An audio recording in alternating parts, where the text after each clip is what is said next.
ADC has unveiled its plans as John Oyegun, a former APC national chairman, is now chairing a 15-man committee to draft the manifesto of the party.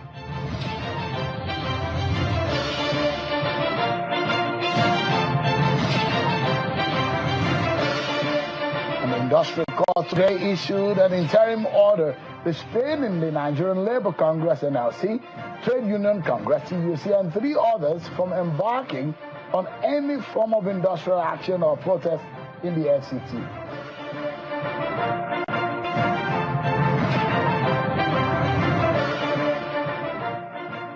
A warm welcome to all of you, wherever you may be joining in. This is Politics Today live on Channels Television. I am Sean Kimale right here in our Abuja studio. Thanks so much to everyone for joining us.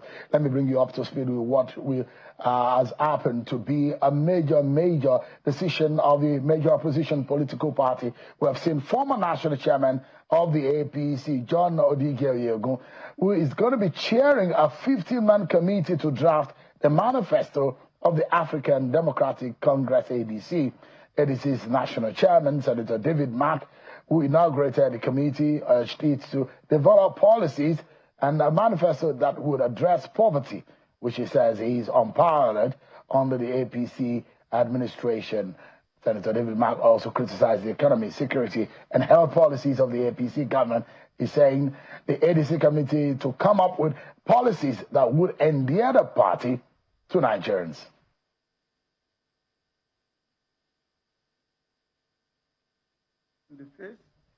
Yes, poverty and hardship have always existed, but the hardship and the poverty that Nigerians are experiencing under the APC administration has gotten worse. What Nigerians therefore desperately looking for are credible alternative ideas, actions, and policies.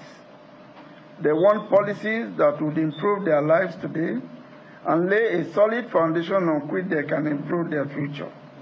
What is happening today in this country is that the entire population of this nation are watching the ADC. They're giving up every other person. That is clear. And the charge we are giving us today is that we should help the party come out with a manifesto that will tie, that will become a contract, that will tie the nation, that will make everybody in this country see, as the years go by, what difference an ADC government is making to their lives. Well then, we'll take a moment to listen to your political roundup stories. Tonight on the program, my guest comes with a lot of wisdom, a lot of knowledge, well-respected Nigerian. First, a lot of people on the global stage give him a lot of respect. But the man today is being in and out of government, knows it all, has seen it all. Well, an octogenarian, he will be talking to us about loads and loads of other stuff. This is the kind of conversation you don't want to miss. But that's after I've served it with your political roundup stories.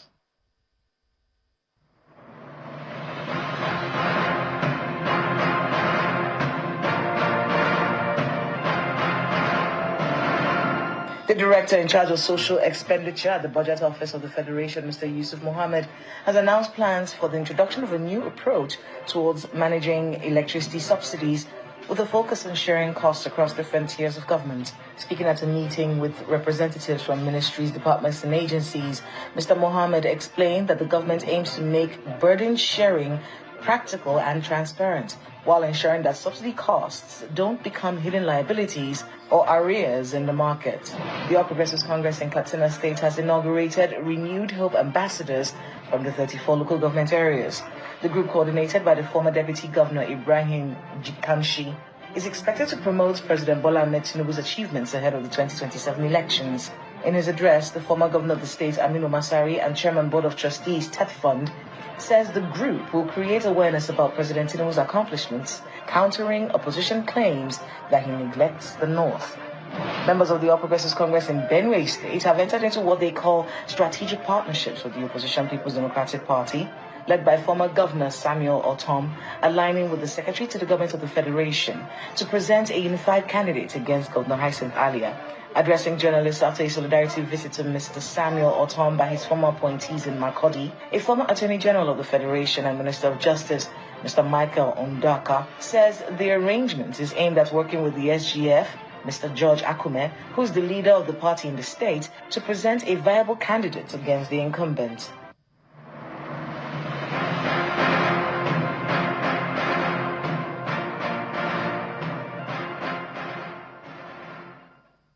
Thanks so much. You've been served with your political roundup stories.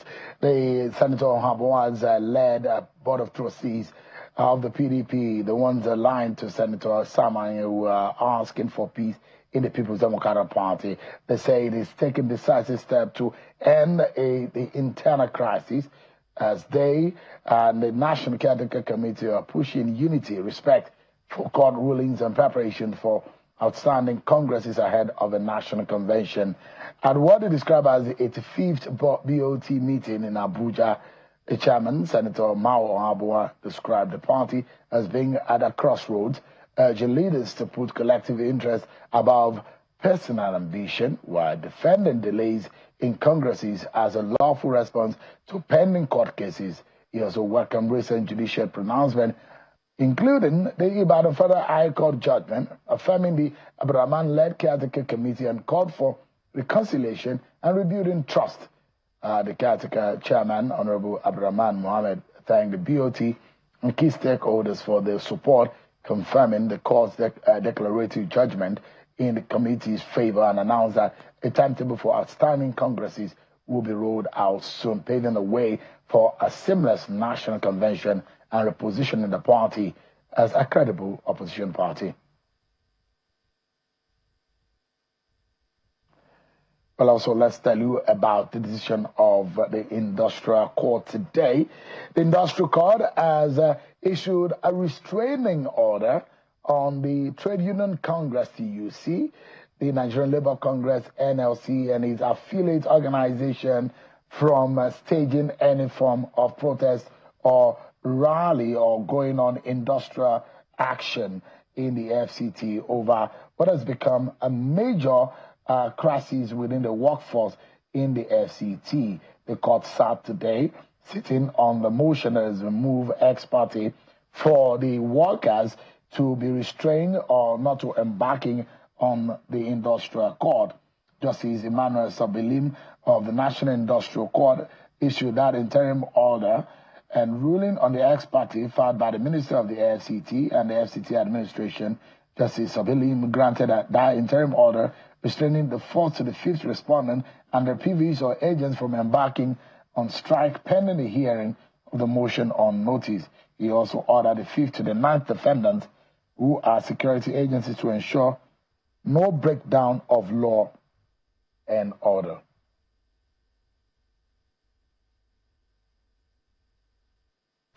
But tonight on the program, everyone, we confront one of the hardest questions facing Nigeria and Africa as a continent.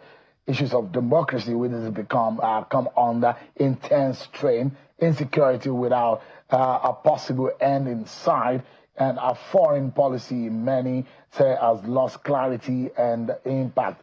Our guest tonight is Ambassador Ibrahim Gambari, a former Minister of Foreign Affairs and a former Chief of Staff to President Muhammadu Buhari, a man who has been both inside power and at the center of global diplomacy. Professor Ibrahim Gambari, thank you so much indeed for coming on the program tonight. It's my pleasure. It's good to see you again. And I want to congratulate you for getting me on the program because I've tried to avoid this, not to avoid you, but avoid the exposure that comes. But now that we've been out of the government for 3 years plus, and at over 80 years old, I think I've earned the right to speak my mind on a number of issues that affect our nation, our continent, and the world. Absolutely. And our nation is deserving of all the wisdom that you have gathered. You've crossed that age that a lot of people pray to get into, 81. You Correct. don't look it, Prof. Thank you very much. For someone that has known you all my life, and Thanks, I think you ooze a lot of grace. You've some 30 or plus years you served in the government. 42 years. 42 years. You see what I mean? And you came back and see, look at you, a diploma, an academic, someone who served in government. It's a lot of wisdom and knowledge that Nigerians need to learn from, and that's why you won't be tired of speaking the knowledge and the abilities that you have, the capacity that you have had. Thank you so much, indeed, for granting us the privilege of your presence on this program tonight. My pleasure. How's it been, though? Live out of power. No, this is my 5th retirement. I retired as a professor. I've retired as a Minister of Foreign Affairs. I've retired as ambassador to the United Nations. I've retired as an international civil servant, and I've now retired as the chief of staff to the late President Muhammad Buhari. So I believe it's time for reflection. It's a time to share ideas, to share beliefs, because I'm in many ways a creature of Nigeria. I mean, if you have said simply Ibrahim Gambari and stopped, well, that would not have much meaning. But you say from Kwara State, from Nigeria, as ambassador of Nigeria to the United Nations, as an international civil servant, then you're adding meanings, and therefore meanings also with responsibilities. The United Nations in recent times have added to war prevention, conflict prevention, peacekeeping, to responsibility to protect. And I think there's a responsibility to share knowledge, to share perspectives, and that's why, once again, I feel it's important, because particularly the younger generation who have little or no idea how this country used to work, what worked, what didn't work, what needs to be built upon, and what it is that we are missing tremendously. Yeah. It's absolutely necessary, and for me, I'm glad that we're having this conversation. You were minister at the age of 39 or thereabout. Correct. In this age and time, it will be deemed as a very young man, because politics today and political appointment, you need to be an old man to be able to be appointed. But interestingly, even the president at the time was deemed as a young man, military at 42. And there are a lot of his colleagues at the time, even President Ibrahim Babangida, Yakubu Gowon, a lot of them were in their young ages. They were between 35 and 45. Young men who had the opportunity to govern or to serve Nigeria in whatever capacity they did. And here you are.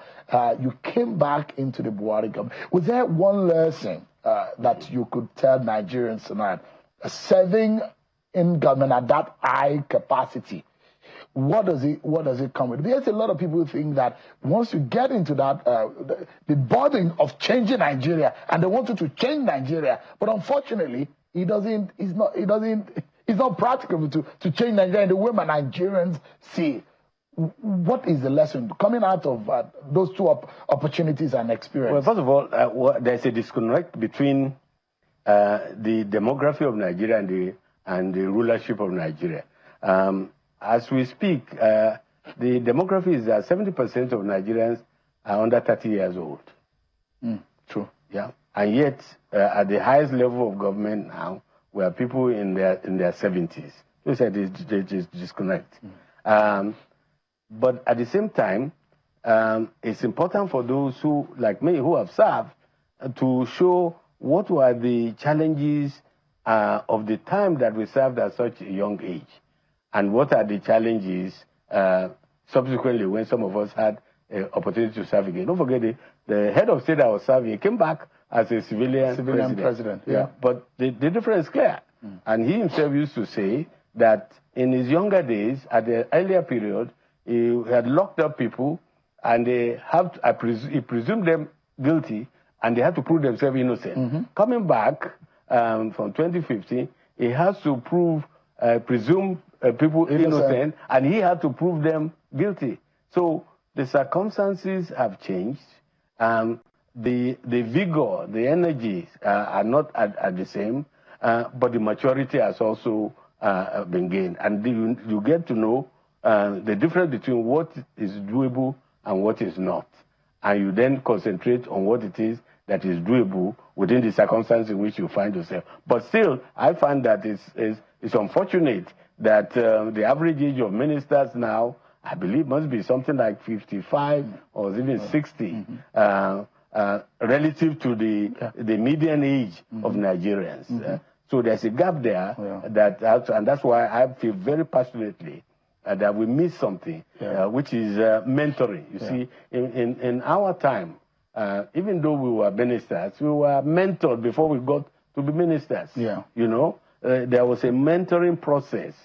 So, something broke along the line, and now that seems to be absent. That's why I feel in the time left for some of us, we have to go back to that idea of mentoring people, identifying talents, promoting talents, and not just individual, 2 or 3, but in a systemic way. And you will see that even the class of in the advent of the Fourth Republic, in fact, the present president is one of the oldest of his class.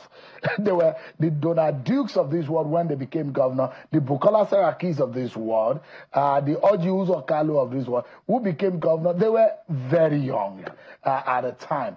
And you imagine that what has happened to younger people who are getting more and more uninterested in governance and in power. And those who think that even the older folks are not willing to leave the stage for the younger folk, folks. But the question that I'm interested in, there's a lot of disappointment when people get into power.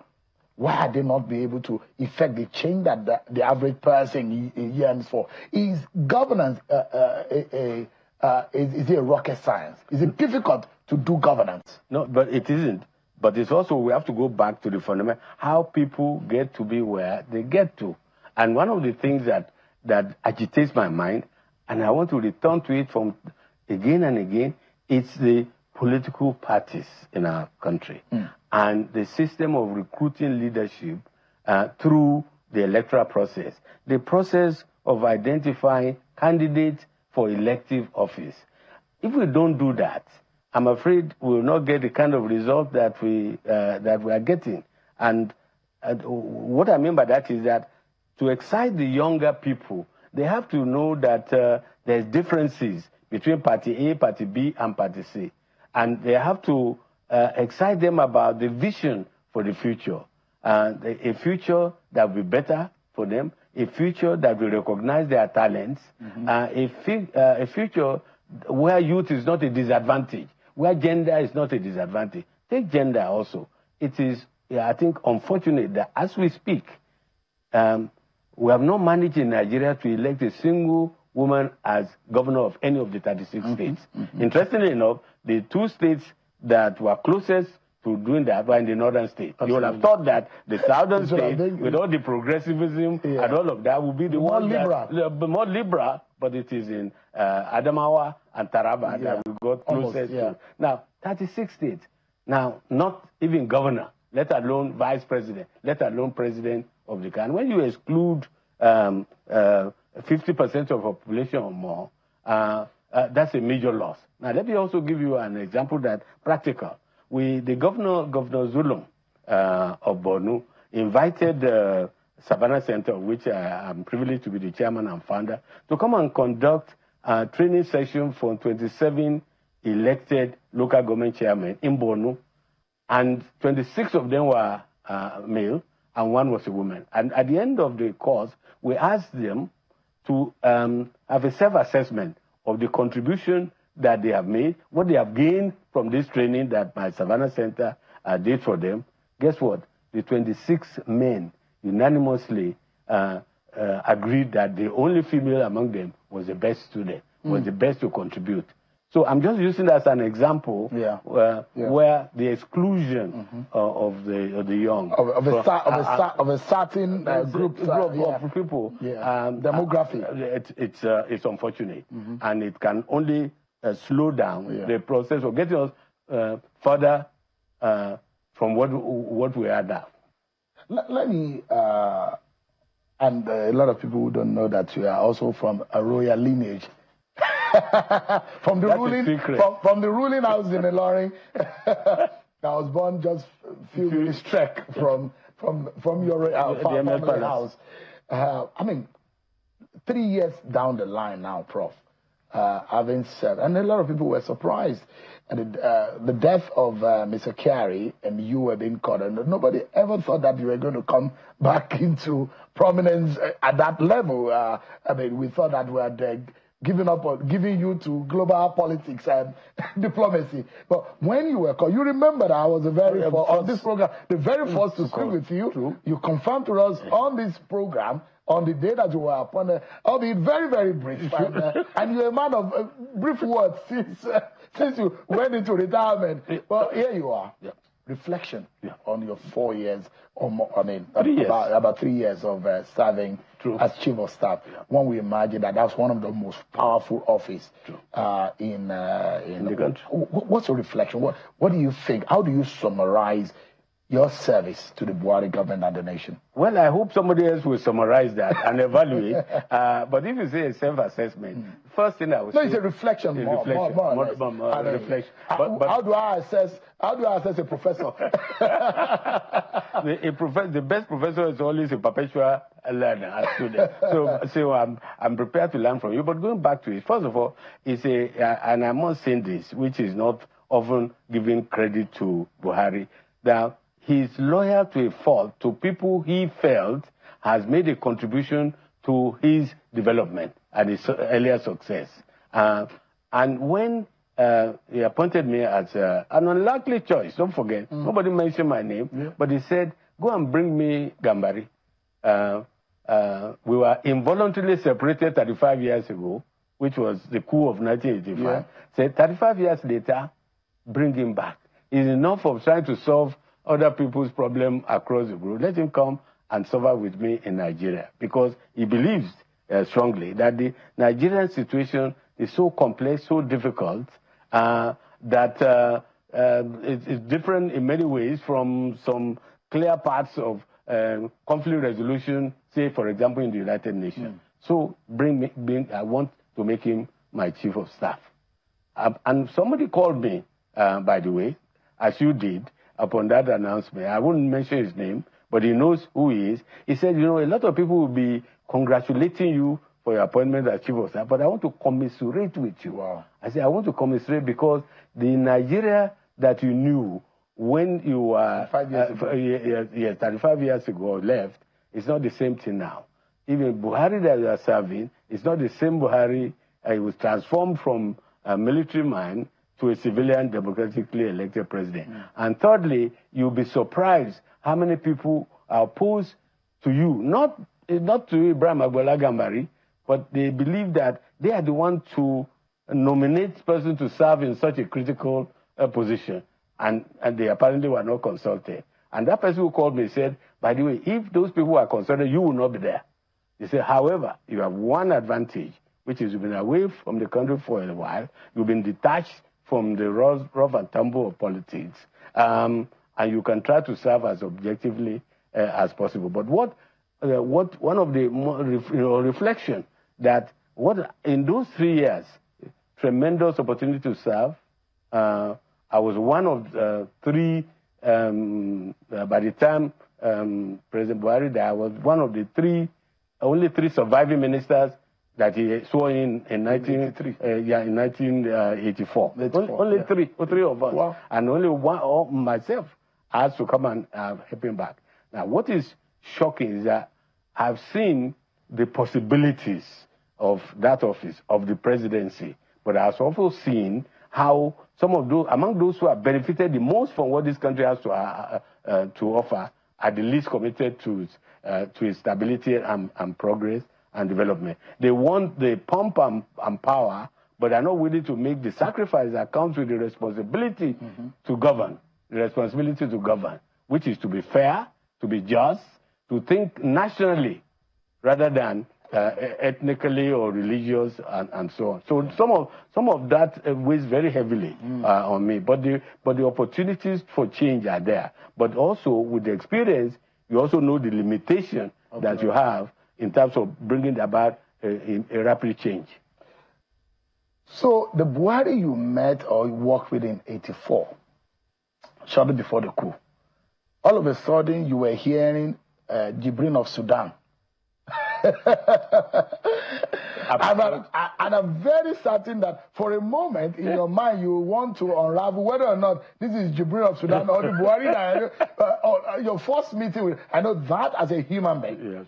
That doubt you want to check whether or not this is the Ibrahim of Sudan or the real Buhari that you knew. No, but I'm sorry to disappoint. I had no doubt at all that it was the Buhari that I knew 1984, and now, and that was really quite a silly thing. But the fact that a lot of people believe it, you know, you have people in this country who actually believe the worst about any president. A closer range of picture that the ear has changed his figure.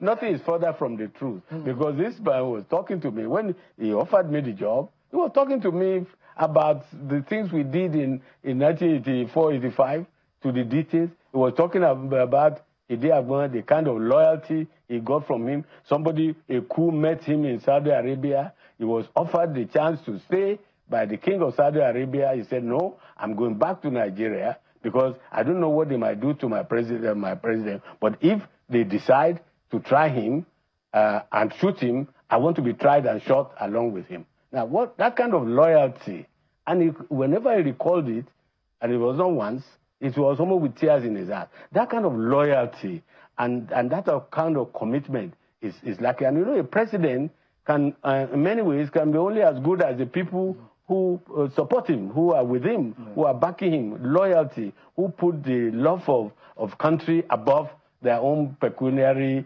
or other personal interests. So there was no doubt about it in myself. The cabals, why were they so powerful? Well, you know, I said, I think on another program, also on channels, that every president had a cabal, of a sort, you know. They might call them inner circle, inner caucus, or so. People that are close to them, that have some shared experiences, so hopefully some shared perception of the future, people they've known a lot, who can tell them to their face.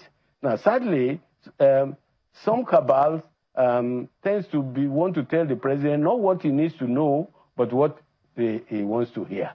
They exist, every government, you know. Some are more influential than others. Some are more faithful to the principle than others, but they all exist. Now, what I see is simply that sometimes more powers is ascribed to this cabal than actually is the case. Because I know the so-called people who are called cabal in the Buhari administration, for my 3 years that I was with them, knew their limitations, even with Buhari. They knew their limitations, and they dare not push beyond that, because everybody also knew Buhari was what I call creative stubbornness. Something similar in a way to the late Chief Awolowo, in terms of just stubbornness, in terms of what they believe and the direction in which they want to move. But for me, I should pay tuition for those 3 years that I served as Chief of Staff, because I learned a lot about Nigeria that I did not know before. One of which I already told you in this program, that among those who have benefited the most from Nigeria are those who are least committed to stability and to fairness for all. And they need to keep us all together rather than a situation of chaos and confusion. With your benefit of experience, globally speaking, you must have seen some things that you thought that had endangered that government, that would not have made that government succeed. And I'm very sure that you would have warned to say, Your Excellency, there is a problem looming. This is not good. This is not right. But he's a man who trusted people to a fault, which is going to be maybe like a disadvantage, an advantage on one hand, a disadvantage on another hand. But looking back, what do you think, if you had the opportunity to change things, what would you have changed in what you thought that if the president had not done this or he had heard, listened to this, things wouldn't have turned out the way they did? Well, as you say, hindsight is what it is, a hindsight. You are an actor in a situation, you know. Even the president is an actor in a situation. So really, looking back, you say to yourself, and you recall the first and only interview I granted, when I came out of having been announced, those swearing in as the new chief of staff at a FEC meeting, Federal Executive Council meeting, somebody asked me, I think the State House correspondent of NTA, are you going to be briefing the country from time to time about the state of the nation, what is going on? And I said, excuse me, am I president of the Fed? Was I elected? Did I contest on a platform? No. He said, okay, so what are you going to do? I said, provide him a loyalty that I will not disappoint him for bringing me back after 35 years break to say, come and be my child. Secondly, to give him support and also to bring some order and smoothness into the operation of government. You recall the time before I came, you know, all kinds of stories, fightings, you know, which are distracting from the man's mission, which is to run the country. So for me, it was to give him support, to give him good advice or the best advice I can, and for him to know that I'm going to repay his the loyalty in me with loyalty for the success of his administration. Now, sadly, there are people whom he similarly trusted, you know, but I'm sorry to say they not live up to their own part of the bargain, which is to support him and to tell him what he needs to know rather than what he needs to. So some people wielded a lot of power, enormous influence around Buhari. Correct. And they were danger to him and he didn't know. Well, danger in the sense of not allowing him to be able to perform as expected. I think that's the point I was making, that they knew their limits. So I would not grant them more powers than they thought they have. But it was his own man. And there are times, many people don't see that, where he was very, very decisive. I'll give you 3 examples. First, when he decided that there should be a new chairman of the party. You recall that when Oshomale was removed, there was an acting chairman, I think Governor Buni of Yobe State. And there are pressures that he should continue up to the presidential primary. He said, no, time to have a new chairman of the party. And I was at the meeting where he called all the contestants for chairman of the APC, and he said, I think we should have a chairman. I believe that we need somebody who nobody can pull wool over his eyes, experience. Adamu Abdullahi is my choice. End of story. And he left the meeting. You know? Yeah, he left the meeting. Now, 2, there are people who are saying, well, as the de facto leader of the APC, there was election in Edo, the party lost to Obaseki. In Anambra, the party lost to Soludo's Abga. He congratulated them and invited Edo Obaseki to come to the villa. And he came with a large delegation, and he said to him, I want to congratulate you reluctantly because my party lost. I cannot be enthusiastic about your victory, but congratulations. And that is his commitment, having sworn to be a Democrat, that he was going to respect the rules. He was not going to seek a 3rd term. And the most decisive thing is that we are going to leave come May 30th, 2023. And he did. I'm just giving you examples when he... But there are those who accused him. They went to Buhari. Buhari said they could run for president. Another person went to Buhari, they said they could run for president. And those who were disappointed to say Buhari tricked all of them and he was not totally truthful on his choice of who should become the candidate of the APC. But he didn't feel that he should, what I know, he didn't feel that he should have an anointed candidate. Because his own experience didn't bear that. He ran for president 4 times. But they thought that he was disloyal to his vice, Oshibajo. A lot of people thought that he had told tacitly Oshibajo that Oshibajo should continue. Even President Bola Tinubu, there are those who were in the inner circle who believe that Buhari did not want him. And Buhari was even working with Atiku. Those were the stories that came out of the facts. the 19 states, northern state governors came to Buhari after they had made a declaration that the next president of Nigeria should come from the south. You recall? And they signed it. They now said they wanted to see the president. And when I told him, I said, they want to see you. He said, what about? I said, we want to know whether you have an anointed candidate for president or successor. He said, but they already made their position clear. I said, no, but they still feel you are their leader. They want to, they may have made a mistake, you know. But I was at that meeting, and I would like to talk about what I know. And there are all witnesses there. They came, and I went to tell him, your guests are here. They want to know, do you have an anointed candidate for president and for the party nomination?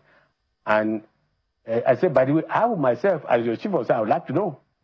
And he said, I do not have an anointed candidate for president to be a successor. Now, he now went. I said, oh, and I told him, well, you have to tell them. And he told them. That's what I know. Now, of course, people can have interpretation of what he told them in private. You know, I'm not privy to that. But clearly what he said on record that I witnessed before President Buhari left office.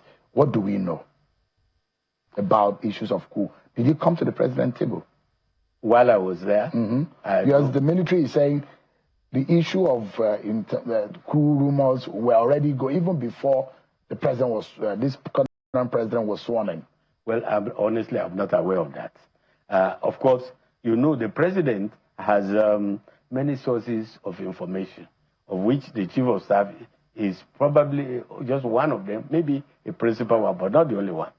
And don't forget that the President Buhari is only the second former military head of state to be democratically elected president. The first being President Obasanjo. So his constituency was the military. And in fact, I hope we can talk about that. One of the things that pained him the most is that he was unable to do more about the security situation in the country before he left. He did a lot by making sure that no territory of Nigeria was under Boko Haram. But then the situation in the northwest, in north central, even some banditry it pained him a lot, and he felt, I've done everything I can for these people. But it never, things changed. Maybe, and he said once, not once, maybe our best was not good enough. So similarly, he could have received information that was not privy. I learned about Nigeria. Now, the president said publicly that all documents, all memos coming to him should go through the chief of staff, even all appointments. He said it. Now, interestingly enough, it meant all. And the vice president, who has been his vice president from 2015, I came the last 3 years, it will interest you that he passed all his memos through me. He didn't have to. He was elected, I wasn't. But there are people, obviously, found their way to get some memos to the president, because, you see, in the office of chief of staff, we do a thorough examination of memos before they go to the president with my own views and signed, signed. But there are some individuals who do not want that kind of critical examination. In fact, some say of this Oyibo who has been brought to be chief of staff, okay? And sadly, some of those memos, not a lot, found their way up and were acted upon. Now, to be fair to him, the president, if there are things that came back, that's the power of the chief of staff, is that, I don't know what the situation is now, but all those memos returned, whether they came through me or not, we got to convey the decision of the president to all the people concerned. And I have to pick my fights, of course, but 90% of the time when I pick a fight and go to him, Mr. President, no, this, maybe something was missing in what came to you, he concurred with me. But when it comes to his constituencies, which is the military, and his commander-in-chief, he did not share that kind of power with anyone. Okay. Yeah. Let's take a breather, Prof. When we come back, there is so much to learn from one man who has got a lot to tell, either in government and out of government. Where are there coups? Is there anything that we need to be worried about? There is this pattern across the continent. He has a think tank. What benefit would that be to the nation? Those are some of the conversation patterns after this break, everyone. Thank you so much, everyone, for staying with us on the program. Professor Ibrahim Gambari is my guest tonight. He's ex-chief of staff to late President Muhammad Buhari. Thanks so much indeed for your time tonight. I was going to quickly ask you before I move on, why was it that a lot of corruption happened under President Buhari's watch? I think he was a stickler for evidence, because he recalled what happened in 84, 85, when he presumed everybody guilty until they proved themselves innocent. So he insisted that where there is proof, I mean, there must be proof, incontrovertible proof. Mm-hmm. And so he was not going to base his judgment on what he said about so and so. And don't forget, during his time, there are 2 justices of the Supreme Court were removed from office for corruption. 2. 1 before my time and 1 during my time. It was during his time when he felt there was enough evidence for Magu to be removed. And it was also, while I was there, there are 2 ministers, the Minister of Power and the Minister of Agriculture, were also removed from office. But in each case that I witnessed, he would like to see incontrovertible evidence of wrongdoing, rather than, because he always looks at the effect of decisions on families. All of the... I believe if he was waiting for kind of almost a smoking gun before he will act. Don't forget that even the time that Nigerians were asking for removal of service chiefs, it took a long while before he actually changed them. And I sense that part of the problem is the effect on their families is one thing, but also he chose these people. It's almost like, questioning his own judgment ad infinitum, to say, I put these people, I chose them. What does that say about my own judgment? To what will be the effect on the families?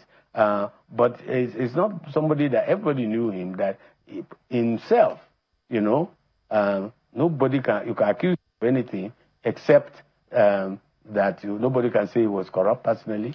Yeah. Nobody will say he lived above his means.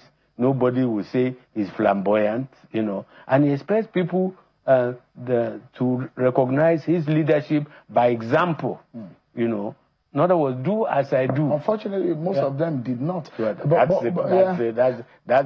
the bottom line. Why is Nigeria so complex? Did you ever ask yourself a question? It looks like an impossible thing to fix this country. And yet, I think, in a sense, it's easy to rule Nigeria. You know why? I feel that way.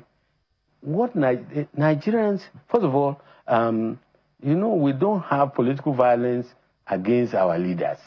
We don't kill our leaders. Civilians don't kill. No Nigerian president have been killed by a disgruntled Nigeria, because they want the most minimum things. Nigeria, the basic thing. They go about their business. The informal sector is the dominant sector in everything. So maybe that's why the leaders take them for granted. Precisely. That's why I think, so that when they say it's so difficult, what is difficult about helping to create the environment where to provide the basic necessities that Nigerians have? Please look at that aspect. Yeah. We give people really don't care about who rules them or how, as long as the basics, but it's when those basics are not there. Now, also,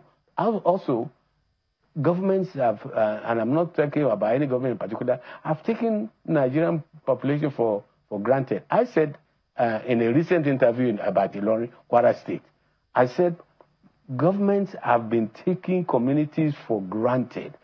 But there's also, we don't look at history. When people are fed up, they react. There was a time the Ilorin Talaka Paraport took over the running of Ilorin Native Authority, early 57, 58. J.S. Olawoyin, Action Group Alliance were in charge of Ilorin Native Authority. You know, Ilorin Talaka, the Commoners Party. Yeah. Then you had a time, not long ago, when the people said, oh, to get, which meant enough is enough. And they threw out. So really, my fear is that I hope we'll not push people to a situation where they will. Otherwise, actually, Nigeria is right. The second point before I give you back the back is, what the people who rule Nigeria successfully so far are those who stress fairness and equity. You know, great men like Sardauna had sometimes great vices, but they stood for fairness. They stood. I mean, they took all part of their constituency as one. For example, in northern Nigeria, Kwara is at the fringes, politically too, with Olawoyin. But when he was Premier of the North, this Ahmadu Bello would visit us, Ilorin Provincial Secondary School, almost every month, you know? Premier of the North, because he regards every part, every inch of as important as his constituents. Without discrimination. Look at his cabinet. There are Muslims, Christians, Fulanis, Hausa. Michael Audu Buba is a classic example. Michael Audu Buba, Christian Michael, Buba Fulani, Audu Hausa. You know? No, so they saw their constituency as the whole people without discrimination. Prof, quickly, let me ask you, and for the benefit of a lot of Nigerians, and probably for the benefit of the sitting president today, and they might be able to appreciate it, who do you think in the scheme of things, and you have started the chief of staff, if President Bola Tinubu is going to be successful, who within the rank and file of those who are in his kitchen cabinet can make him more successful? Well, I don't know them well enough. No, I'm talking about the apparatus of government, of office around the president. Oh, I see. Because there are those who say, look, if any president is going to be successful, there are positions that he put around himself that will largely help him to succeed. Who do you think? And probably the person might be listening also. That office might be listening. It's not about the person, it's about the office. A lot of Nigerians will then understand. Sure. What office? No, three. I can tell you clearly. National Security Advisor, Chief of Staff, and the Secretary to the Government. And that is why even the Constitution recognizes that. They don't go through Senate clearance. Right? Because that's the prerogative, is the recognition. These are the people that he has to work with him. And let me give you another example during because I have to talk about what I know. Now, we had problem during the Biden administration of the non-release of Tucano helicopters, which we paid for, but they were being held up. We were on the list of countries of particular concern. Guess who Buhari sent to Biden quietly? The NSA and my humble self. And we went there quietly, no noise. We probably didn't know about it. But we got the result. We got the Tucano release. We got us removed from the country of particular concern. I'm just telling you about the importance of those offices and to use them quietly, effectively to get the results. Well, where I'm worried here, and I need your diplomatic and global experience, political global experience to be able to weigh in. There are coups around us, and it's getting too close home. Just yesterday, we were being told of the role of President Bola Tinubu in quelling the uprising in Benin Republic. Correct. Are you worried about that trend? Yes, I am. And common to all is the fact that the democracy dividends have not been delivered enough. And since when have you, when have you seen our politicians talking about democracy dividend? Since when? And that's what they were elected to do, to provide. And so is the reaction, and the demography is changing. You know, our countries are getting younger. unemployment, youth unemployment particularly. The economy is growing not as fast as the population is growing, you know. So when you have, and the governance is neglected for politics. As you yourself know, even in our country, we are more concerned about 2027, 2031, 2035. People are already even projecting. But how about in between? What are the indices of democratic dividends that we expect? And so when those are failing, now, for me, nothing justifies a coup, but if we create conditions that makes coup attractive, it will happen. Yeah. And then we must also not misdiagnose them. You know, a number of coups, particularly in Niger, Burkina Faso, and Mali, you find that deep down it's also a revolt against a system in their country which they feel is dominated by external forces. Yeah. You know, so not a one-size-fits-all in terms of the diagnosis, but it's a warring trend. Right. And the solution is return to democratic dividend, good governance, and eliminating the conditions that make coup attractive. Professor Ibrahim Gambari mentioned, saying that a third time. I rarely measure three guest name because our style is the first name and the last name. But for some reason, interesting to show the political intricacy of the Nigerian state. Agbola, a Yoruba name, Ibrahim, an Islamic name, and Gambari. Of course, a lot of people didn't know that you are from the royal lineage in Ilorin. We'll meet at home. I will continue our conversation. But Professor Gambari is the former chief of staff to former late President Muhammadu Buhari, a diplomat, an elder statesman of repute. Thank you so much. It's a pleasure having you. You need to do this more. Thank you very much. Please, indeed. We'll be hoping to have you back on the program. And I will visit the Savannah Center, think tank organization. Thanks so much, Prof. It's good to see you. God bless you. Thank you. That's our show for tonight, everyone. Many thanks for watching. I'm Sean Akimale. God bless Nigeria.